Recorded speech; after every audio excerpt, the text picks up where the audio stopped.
బస్సుల కుట్లు అల్లికెళ్ళితే తప్ప మేము తప్పని మేమెందుకంటాం అక్క. ఎక్కువ పెట్టు బస్సులు, మనిషికో బస్సు పెట్టు, మంచిగా అంత కుటుంబం పోయి మంచిగా కుట్లు అల్లికలు అవసరమైతే బ్రేక్ డాన్సులు రికార్డింగ్ ఏం చెప్తారో చేయరు, మేమెందుకు అదంటాం. మహిళలు కుటుంబాలు వచ్చి బ్రేక్ డాన్సులు చేసుకోమన్నాం. ఇదేనా నీ సంస్కారం? ఇదేనా మీ తండ్రి నీకు నేర్పిన మహిళల పట్ల గౌరవం? మీ ఇంట్లో కూడా ఆడపడుచుంది కదా, మీ ఆడపడుచులు అందరు బ్రేక్ డాన్సులే చేస్తారా బస్సులు ఎక్కినప్పుడు? ఇట్లాంటి మాటలు తగవు. వెంటనే బేషరతుగా కేటీఆర్ నువ్వు తెలంగాణ మహిళా లోకానికి క్షమాపణ చెప్పాలని హెచ్చరిక చేస్తావు.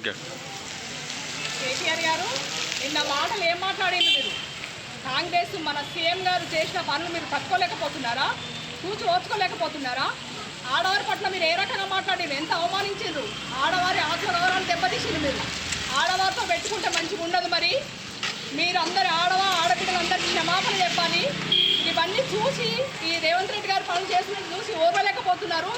మీరు ఏం మాట్లాడుతున్నారో ఒకటికి 2 సార్లు చూసి మాట్లాడండి. ఇష్టం వచ్చినట్టు మాట్లాడితే ఎవరు ఊరుకునేది లేదు. ఖబర్దార్, ఇంకోసారి ఆడబిడ్డల మీద మాట్లాడితే మాత్రం మర్యాదగా ఉండదు. ఆడపడుచులను అవమానించడం కరెక్టే కాదు.